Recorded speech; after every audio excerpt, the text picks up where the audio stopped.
Alhamdulillah wa syukurillah. Allahumma salli ala Muhammad wa ala ali Muhammad. Halo warga kampus, apa kabar? Insya Allah kita semua dalam keadaan sehat, bahagia, dan bersyukur. Ketemu dengan saya, Sumartono Mulyo Diharjo, dalam program Kampus, komunitas milenial yang produktif, unggul, dan spektakuler. Tayangan ini saya akan mempersembahkan episode Magnet dan Magic berbicara. Warga kampus yang saya banggakan, pernahkah terpesona atau terkesima pada seseorang bukan karena tampang atau paras wajah yang ayu, cantik, atau berwibawa, tapi disebabkan cara berbicaranya yang impresif hingga menimbulkan decak kagum, dan dalam hati pun kita bergumam, wow, keren, spektakuler. Berbicara sebagai manusia normal adalah hal yang biasa, tetapi ironi karena dianggap biasa, kita jarang menganalisa atau berkeinginan untuk mengupgrade atau meningkatkan kemampuan berbicara. Ibarat pepatah, manusia sering jatuh di batu kerikil. Analogi ini sama halnya dengan ungkapan mulutmu harimaumu, yang sekaligus menjadi cerminan bahwa berbicara juga butuh perhatian yang serius agar kita tidak menjadi korban pembicaraan kita sendiri.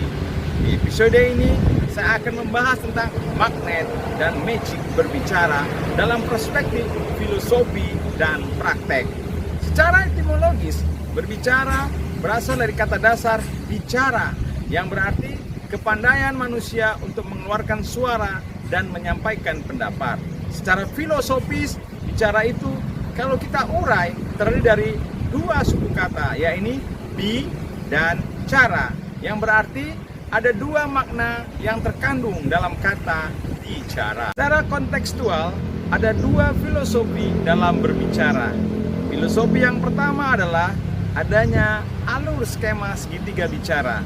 Ada dua alur segitiga bicara, yakni alur mata, telinga, otak, dan alur mata, telinga, dan mulut. Ayo kita urai alur segitiga yang pertama, yakni mata, telinga, otak. Otak merupakan penghasil kata-kata, sementara mata dan telinga pemasok bahan baku ke otak. Alur segitiga yang kedua, yakni mata, telinga, mulut.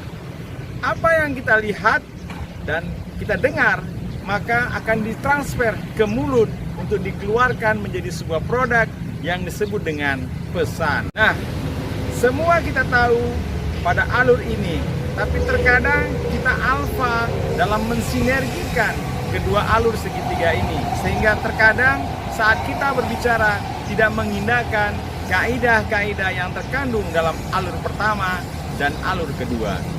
Ada dua kaidah yang harus dipahami berkaitan dengan alur segitiga ini.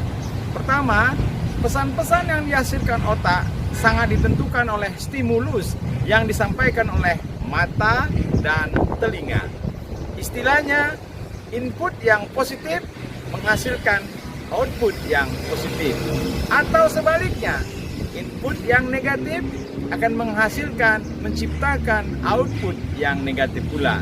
Garbage in, garbage out. Namun, penting untuk diketahui bahwa secara operasional di alur yang kedua, sebelum pesan sampai ke mulut, ada hidung yang mesti diperhatikan. Artinya, secara filosofi kita kita harus memahami bahwa ketika kita akan menyampaikan pesan seoptimal mungkin, jangan sampai kita menyinggung perasaan orang lain. Hal yang mesti dihindari dalam berbicara, jangan sampai menyampaikan pesan semaunya saja.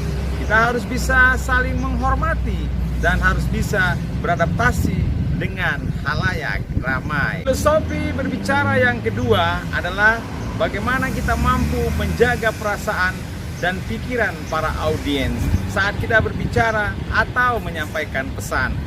Pesan yang baik adalah ketika penerima pesan dengan sukarela dan etikat baik menerima dengan sukacita apa yang kita sampaikan. Kata kunci yang mesti kita sadari saat kita berbicara agar lebih efektif dan mengena adalah apakah kita mampu memberikan kenyamanan dan nilai tambah bagi audiens. Secara alamiah, setiap orang mengharapkan kenyamanan dan mendapatkan nilai tambah saat menerima pesan. Nah, karenanya berusahalah menyampaikan pesan yang membuat audiens nyaman. Bedakan suara yang tegas dengan kasar. Tegas berarti pesan yang disampaikan berisi kebenaran dan membangkitkan motivasi serta memberikan inspirasi. Sementara kasar berarti pesan yang disampaikan membuat orang lain tersinggung, alih-alih marah. Sekarang saya mau contohkan atau praktekkan berbicara sebagaimana yang telah saya uraikan. Contoh pertama ini, saya akan mengikuti prosedur dari otak ke mulut. Ini contohnya. Assalamualaikum warahmatullahi wabarakatuh. Para milenial yang saya banggakan, kata kunci agar kita bisa survive di era disruptif saat ini adalah bagaimana kita mampu berkolaborasi dengan siapa saja. Dengan berkolaborasi, berbagai keuntungan akan kita peroleh. Di antaranya, jaringan kita semakin bertambah, hadirnya rasa percaya diri, dan munculnya motivasi dalam diri meraih apa yang kita inginkan. Lalu, bandingkan dengan cara yang kedua atau contoh yang kedua. Saya menggunakan prosedur dari otak ke mulut, tapi mampir dulu di mata. Check it out. Assalamualaikum warahmatullahi wabarakatuh. Para milenial yang saya banggakan, kata kunci agar kita bisa survive di era disruptif saat ini adalah bagaimana kita mampu berkolaborasi dengan siapa saja. Dengan berkolaborasi, berbagai keuntungan akan kita peroleh. Di antaranya, jaringan kita semakin bertambah, hadirnya rasa percaya diri, dan munculnya motivasi dalam diri meraih apa yang diinginkan. Bagaimana warga kampus? Saya yakin semua kita setuju akan memilih cara yang pertama. Warga kampus yang saya banggakan, demikian tayangan ini. Insya Allah kita bertemu lagi di episode berikutnya. Tonton terus program Kampus bersama saya, Sumartono Mulyo Diharjo. Ingat, kita tidak bisa mengubah masa lalu, tetapi kita bisa membuat sejarah masa depan.